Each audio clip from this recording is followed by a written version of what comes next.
Chapter 1. Nightmare Begins. A frail-looking young man with pale skin and dark circles under his eyes was sitting on a rusty bench across from the police station. He was cradling a cup of coffee in his hands. Not the cheap synthetic-type slum rats like him had access to, but the real deal. This cup of plant-based coffee, usually available only to higher-ranked citizens, had cost most of his savings. But on this particular day, Sonny decided to pamper himself. After all, his life was coming to an end. Enjoying the warmth of the luxurious drink, he raised the cup and savored the aroma. Then, tentatively, he took a small sip and immediately grimaced. Ah, so bitter. Giving the cup of coffee an intense look, Sonny sighed and forced himself to drink some more. Bitter or not, he was determined to get his money's worth. Taste buds be damned.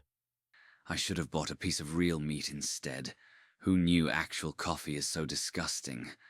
Well, it's going to keep me awake at least. He stared into the distance, dozing off, and then slapped himself in the face to wake up. Tsk, what a rip-off. Shaking his head and cursing, Sonny finished the coffee and stood up. Rich people living in this part of the city were rushing past the small park on their way to work, staring at him with strange expressions. Looking haggard in his cheap clothes and from the lack of sleep, unhealthily thin and pale, Sonny was indeed out of his place here. Also, everyone seemed so tall. Watching them with a bit of envy, he tossed the cup into a garbage bin. I guess that's what 3 full meals a day would do to you. The cup missed the bin by a wide margin and fell on the ground. Sonny rolled his eyes in exasperation, walked over and picked it up before carefully putting it in the trash. Then, with a slight grin, he crossed the street and entered the police station. Inside, a tired-looking officer gave him a quick glance and frowned with obvious distaste. "Are you lost, boy?" Sonny looked around with curiosity, noting reinforced armor plates on the walls and poorly hidden turret nests in the ceiling. The officer, too, looked scruffy and mean. At least police stations remain the same wherever you go. "Hey, I'm talking to you." Sonny cleared his throat. No. Then he scratched the back of his head and added, As demanded by the 3rd Special Directive, I am here to surrender myself as a carrier of the nightmare spell. The officer's expression instantly changed from irritated to wary. He looked the young man over once again, this time with piercing intensity. "Are you sure you are infected? When did you start showing symptoms?" Sonny shrugged. A week ago? The officer became visibly paler. Shit. Then, with a hurried motion, he pressed a button on his terminal and bellowed, "Attention! Code black in the lobby. I repeat, code black." The nightmare spell first appeared in the world a few decades ago. Back then, the planet was just starting to recover from a series of devastating natural disasters and subsequent resource wars.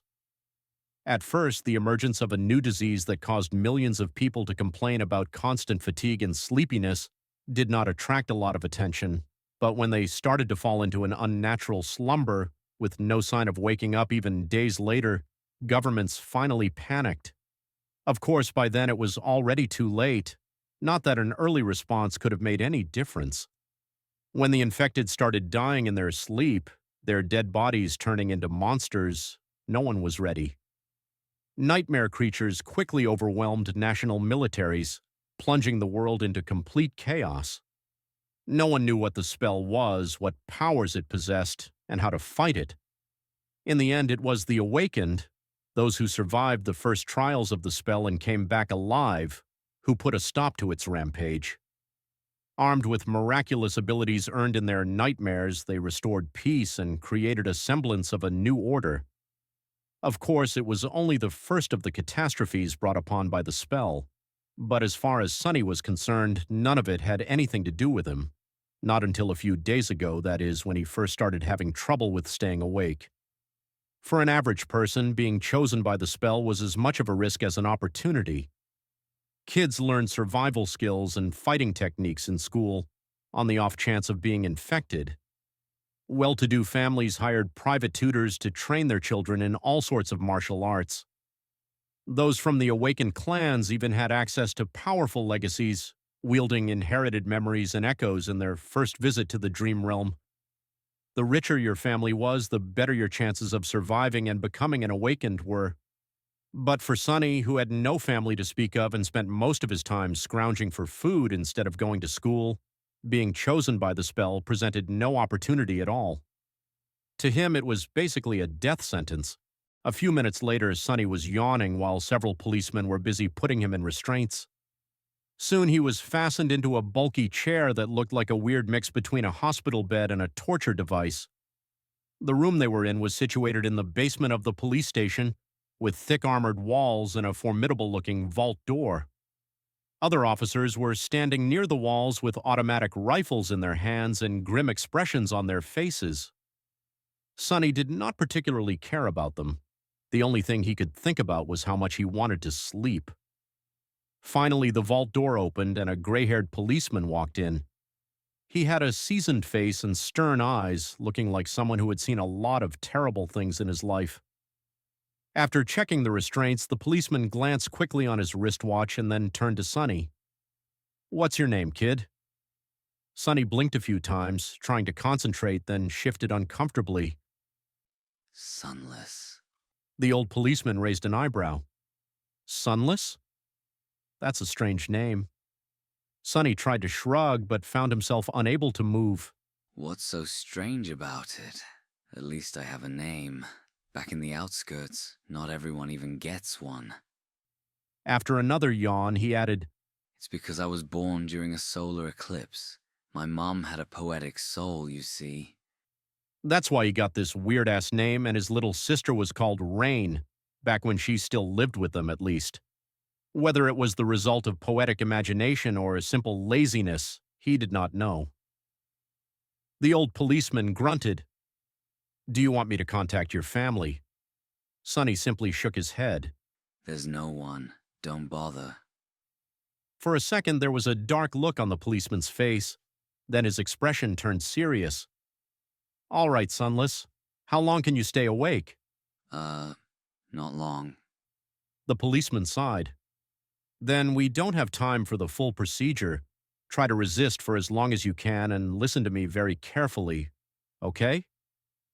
Not waiting for a response, he added, "How much do you know about the nightmare spell?" Sonny gave him a questioning look. As much as anyone, I guess. Who doesn't know about the spell?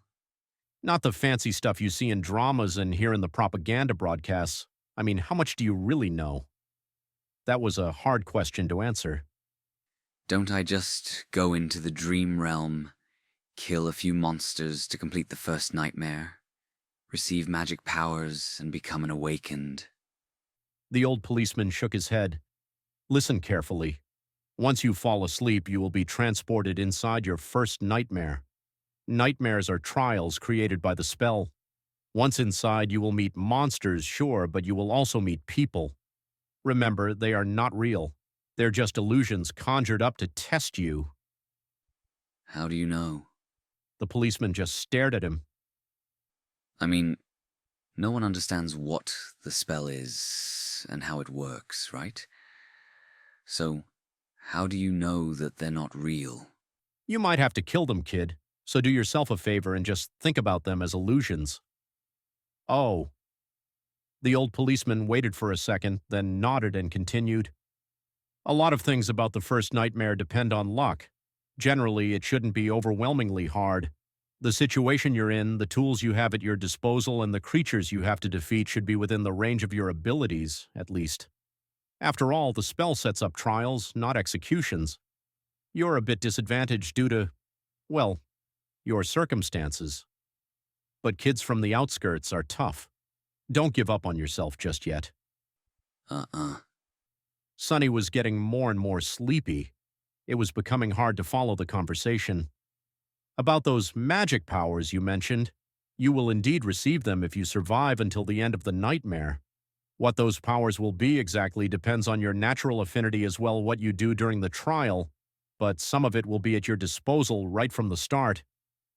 The voice of the old policeman sounded more and more distant. Sonny's eyelids were so heavy that he was struggling to keep his eyes open. Remember, the first thing you must do once inside the nightmare is to check your attributes and your aspect. If you get a combat-oriented aspect, something like a swordsman or an archer, things will be easier. If it is reinforced by a physical attribute, then that's even better. Combat aspects are the most common, so the probability of receiving one is high. The armored room was growing dimmer. If you're unlucky and your aspect has nothing to do with combat, don't despair. Sorcery and utility aspects are useful in their own ways, you'll just have to be smart about it. There are really no useless aspects. Well, almost, so just do anything in your power to survive. If you survive, you will be halfway to becoming an awakened, but if you die, you'll open a gate for a nightmare creature to appear in the real world, which means that my colleagues and I will have to deal with it. So, please don't die, Sunless. Already half asleep, Sunny felt a bit touched by the policeman's words. Or at least try to not die right away. The nearest awakened won't be able to get here for a few hours, so we would really appreciate it if you don't make us fight that thing ourselves. What? With that last thought, Sunny finally slipped into a deep slumber. Everything became black. And then, in the darkness, a faintly familiar voice rang. Aspirant, welcome to the nightmare spell. Prepare for your first trial.